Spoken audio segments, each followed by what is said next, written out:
Yo, what's up everyone? Kyrios here, and we got another Eversoul video for you.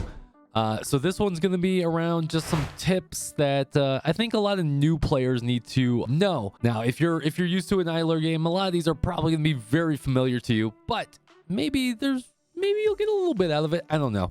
So without further ado, if you guys can hit that like and subscribe, let's go ahead and get started. All right, guys, welcome on in here. We're going to start you off with the first tip, and the first tip is around leveling. If it's your first 𝙀𝙓𝙋𝘼𝙉𝘿 game, you're probably maybe doing this wrong, and it's going to be around soul linking. If this is not your first one, you can probably skip this one because you probably know what you're doing here. But as my first beginner tip, make sure that you're only leveling 5 characters. Now, it doesn't matter if they're 2-star characters or 3-star characters, and we'll talk about that in another video. Some of the 2-stars are actually really, really good. Like Rita is really, really good. But you should only be leveling 5 characters, mainly due to the level syncing. And then I'm going to throw in a little bonus tip before we get to the level syncing here. Make sure that you only pick 2 factions, unless you have a demon or an angel character, and that's a whole nother bucket. 2 factions is going to get you all the way through the game. You can see here I'm running 2 fairy and 3 humanoids. Why do I do that? It gives me the buff for 3 of one type, 2 of another. But the other reason why, it allows me to flex and change that up very easily. So I can always do humanoid, mainly because I've got a lot of tanks there, and humanoids are one of the best, especially considering you can be tank heavy. And then you can go do 2 beasts. You can do whatever you want to flex in there, and that's where the level syncing comes in. Now, if you're not aware of level syncing, that's why you want to keep your 5 characters around the same level. Level them 1 by 1 every single time. Don't super level a one character super high. You can do that in the beginning. Yeah, you can level a character to 40. It'll get you through most of the content, but eventually that will catch up to you. And you want to make sure that you are leveling them 1 by 1, because the synced level 54 is going to matter when you put other characters there. So if I do want to flex into, say, maybe I want to do triple fairy instead, I could put Talia there and then instantly level 54. So make sure you pick 2 factions. Make sure you're leveling evenly. All right, that brings us on to our second tip. Now, my second tip is going to be around these different packages, like the 12 hours of idle mana dust or 6 hours of idle gold, or any of the ones that you get. Now, you want to make sure you do not use these. Well, you're going to have to use them, but you want to wait to use them until you absolutely have to use them. The reason why this matters is that if you were to, like, say, use this, you see I get 159,000 dust from this one. Now, this is actually based on your story progression. It's based on what this normal loot table typically brings in. So the higher you get, the more you get. So in order to show that to you, let me just go ahead and go do a level real fast, and then we'll catch you back on the flip side. All right, now that we're back on the flip side, you can see that just doing a single level almost increased our mana dust by another 10,000.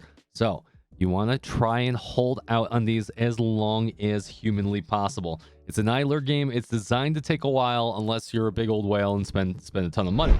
All right, my next little tip is around the town, and this is kind of like a multi-part tip, and I'll cover this in full detail. Now, the town is split up into 2 different cycles. There's a night cycle, and then there's a day cycle. They each take 4 hours to change between them, so you get 6 cycles a day.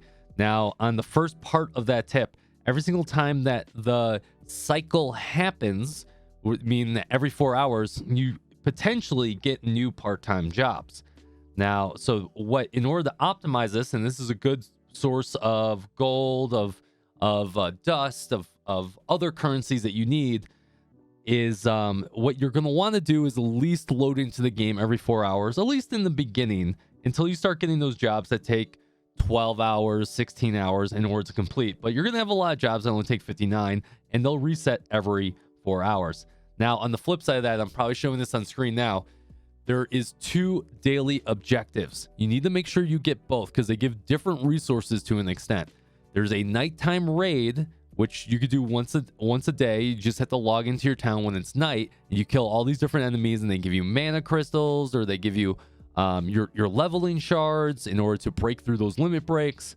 And then you have the daytime, which typically gives you the gold for your estate, where you have to clear debris and stuff like that. So see a lot of people that are only clearing, going in once a day, doing that, only clearing one portion when there's 2 different portions that you can clear out.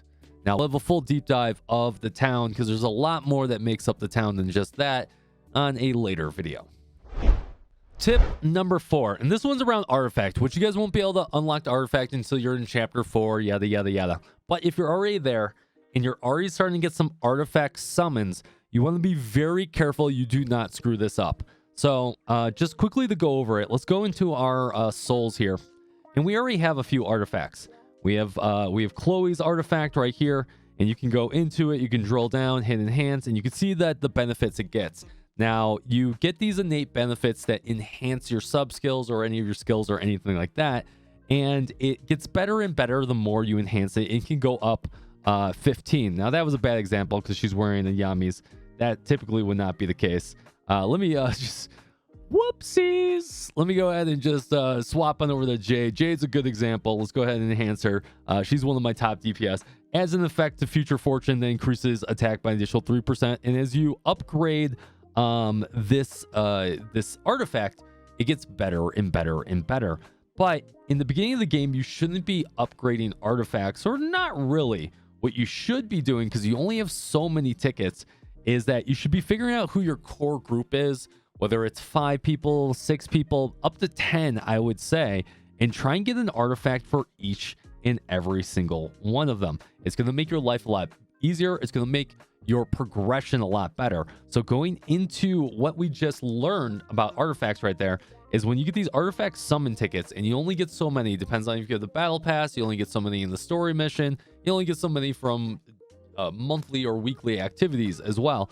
You're going to have this wish list down here in the bottom. Now, it's not guaranteed you're going to get these, but it's going to give you a higher probability when you summon. So I've already gotten Vivian's. I've already gotten Jade. So we're going to go ahead and unequip those, right? And we haven't gotten Chloe. So I'm going to keep Chloe's there. And then as you go through these, you're going to see who you have your characters. So I still need Claire's, so I'm going to go do that. And then let's see, who else other character do I have here? We're doing this on the fly, ladies and gentlemen. Another character I am looking for is probably Talia's. Talia's is a good one too. We'll go ahead and throw her on the bucket right there. So now we have 3 different artifacts that we don't technically own just yet. So you should try and own the artifacts that you get first. And just to show this on stream, I'm just going to summon 5. Hopefully we get them. We'll see what happens. Skip on through that. We got a couple dupes, and then we got a whole bunch new. So we got Naya's, which I don't have Naya. We got Talia's, which is really good. We got the Aegis for Chloe. That's really good. Adds a shield effect to her abdominal will. Absolutely amazing. And then we also got Haru's. So I'm going to be able to go back to this wish list again. I'm going to be like, okay, cool. So I picked up Chloe's. I picked up Talia's. Now I can go pick up some others. So try to get at least level 1 of mostly all the characters that you own first, and then start focus firing on what your core team is. All right, I have another little tip for the town. So let's go back into the town here. I don't know how far progressed everyone is in the town. The game's only been out for 2 or 3 days. Let's go ahead and enter back in there. Now, there's a very crucial mistake that I have seen some people make in our Discord, and I've seen some people make in the public Discord, is that when you're in your town, you can see here, I'm already level 5. My game's lagging a little bit here. There's one thing you want to do first when you're buying things. Make sure you are not buying these floor tiles or eternity flowers for gifts. You will need that later. And don't get me wrong, those are all good. And don't be buying like the light post. I know we all want it to look pretty. I know you'll get there. It will look pretty. But the things that matter are these ones that say part-time job objects. These are the most important ones to buy. So make sure that you are buying those as a priority when you're putting them down. So we're going to go ahead and deploy that. Let's go ahead and put this over here, make it look all nice and pretty. Can I rotate that in a way I can enjoy it? We'll just do it right there. So that's good. You can see new part-time job available. Now we have other jobs. We can go ahead and we may not have enough people to send out, funny enough. Let's go ahead and select this. Auto select. No souls that met the requirement. Wow. So a lot of our souls are actually locked out right now, but that's a good thing. It's good to have more than it is to have less. So make sure that you are buying those up first. Don't be buying any of the other things like the cat pond and everything like that. And this lotus pond is actually probably one of the best, but don't get it right away. All right, and finally, as my last big tip, and this is probably the biggest tip of them all, is you can see I'm already on World 6, which is pretty good for someone that doesn't really spend money on the game. I've had a really good reroll, which, by the way, if you've not seen our reroll guide, go check it out. Rerolling this game is totally worth, in my opinion. Pretty impressive. Okay, so apparently I can't go back in time. We learned something new. But a lot of people are stuck at 430, which is the final fight of 4. And I probably got some gameplay footage that I'm showing on screen here. Now, the one thing I do want to say is just screw the formation. Literally, screw the formation. And what do I mean by that? You can see I've got a bunch of different teams here. I don't really use them right now. I was getting really micromanagey about it, and it's just don't even worry about it. Level up your core team, and even if it's not the right element or synergy to go across, it does not matter. It really doesn't. Like, the synergy thing will matter later in the game. And yes, I guess it kind of matters now, but it really doesn't. So the thing that I see a lot of people doing wrong is that you'll be just switching formations all the time. And yes, you will have to do that occasionally. But honestly, a defensive position like this or a basic position is all you need for a very, very long time. It depends on the way you build your team. Do not do range. Do not do assault. And maybe it does work for... hit me up in the comments down below if that's working for you. It might do that. But if you can see here from the team compositions I do, I usually run 2 backline DPS, and one's more of a support DPS, which is Vivian, and I swap Vivian out sometimes for Talia, just to get a little bit more synergy. And it's mainly because Jade is a powerhouse. Jade can single carry you almost through the entire game. So what I do is I front load actually 3 tanks to an extent.